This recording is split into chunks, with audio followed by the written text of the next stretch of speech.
China's economy, fish whiskers, carbohydrates, and a piano-playing pachyderm are all part of this Thursday's show. Welcome to CNN Student News.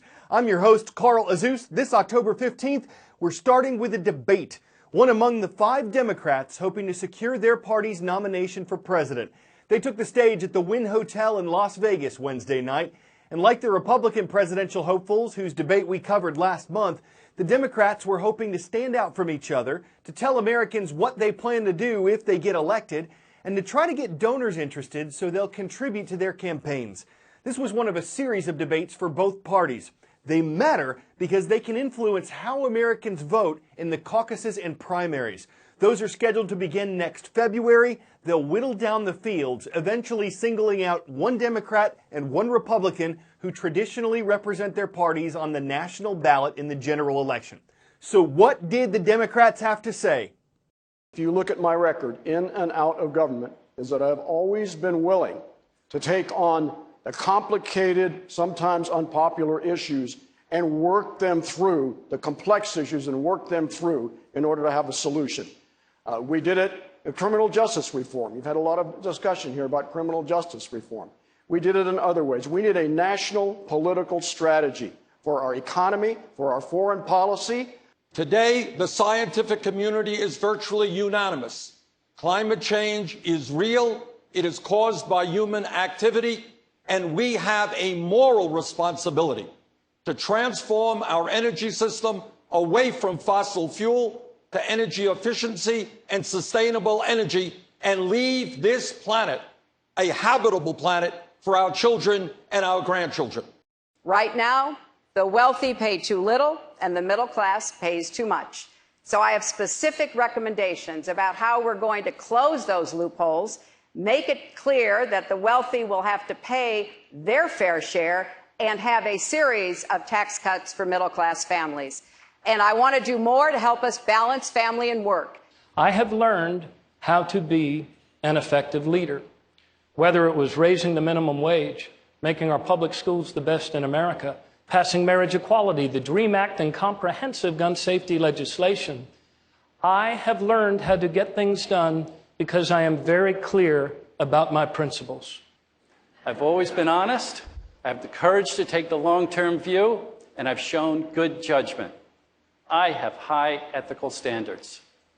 As we look to the future, I want to address the income inequality, close the gap between the haves and the have-nots. I want to address climate change, a real threat to our planet. And I believe in prosperity through peace.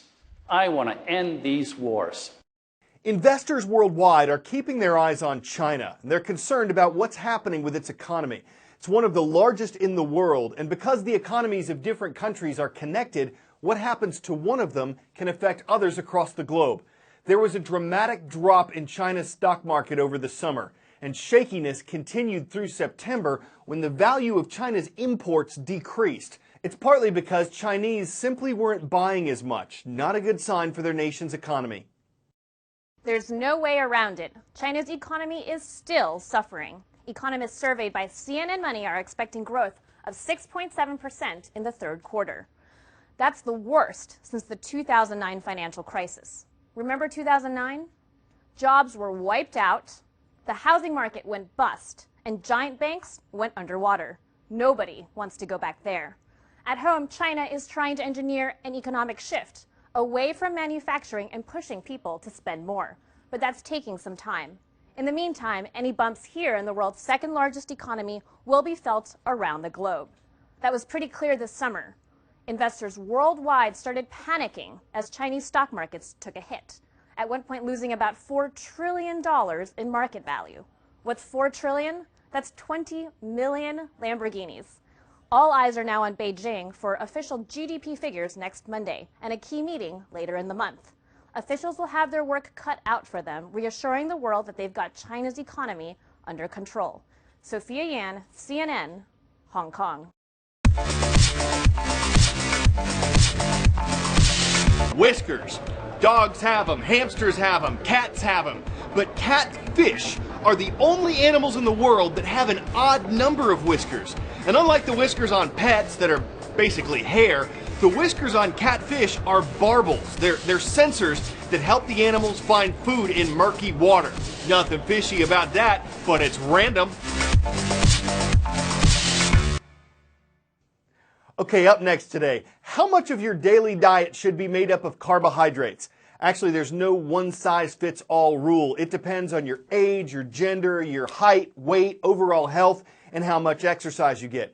A dietitian can help you figure out your own daily needs, but there's a difference in the kind of carbs you get from candy corn and the kind you get from pumpkins. Food fuels all your activities. You know that. You're breathing right now because of the energy you get from food. And yet most people don't know very much about what they're putting into their bodies. If you're like most people, the primary source of all of your energy comes from carbohydrates, also known as carbs. They are one of the macronutrients, along with proteins and fats. Now, carbs can be healthy. Think about breads, fruits, milk. They can also be unhealthy. Popcorn, soda, cookies. But regardless of how they start off, inside your body, any carbs you eat turn into sugar. This process happens really fast with certain types of carbs. Fruits, vegetables, candy, honey.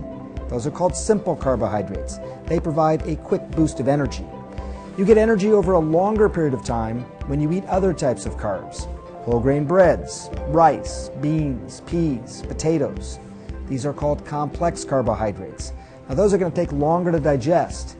If you're following the standard American diet, also known as SAD, you're consuming up to 65% of your calories from carbs and just around 35% of your calories from fat.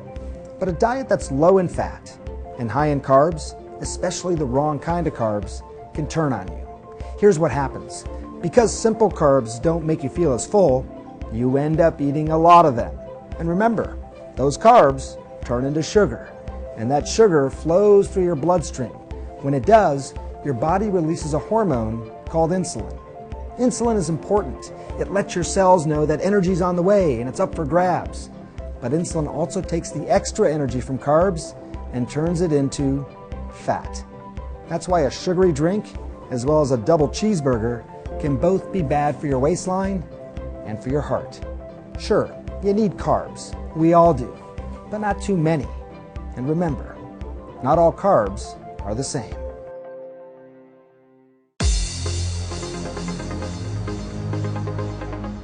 You say Nevada, I say Nevada. People who live there say Nevada. Like the Cougars of K.O. Knudsen Middle School, they're watching from their state's largest city, Las Vegas. Next, we're flying with the Cardinals to the city of Rosendale. It's in northwest Missouri, home to North Andrew High School. And in the Thai capital of Bangkok, hello to our viewers at Berkeley International School. Great to have you watching from Thailand. And by sheer coincidence, our last story today took place in Thailand, where an elephant lent a helping trunk to a piano player. Best part is when he starts bobbing his head to the blues. His playing isn't quite harmonious, and it's not quite on rhythm, but he puts on one heck of a trunk show. According to Paul, the pianist, he's the human who posted this video on YouTube, he was just visiting one day when Peter the elephant came by and started to jam. So you can say that when they played together, Peter and Paul were merry. The animal showed elephantastic potential. Maybe he has ears for classical too, like Canon in D by Pachyderm. Either way, it's an enjoyable tusk, one he'll remember for a long time. I'm Carl Azus. We're back Friday.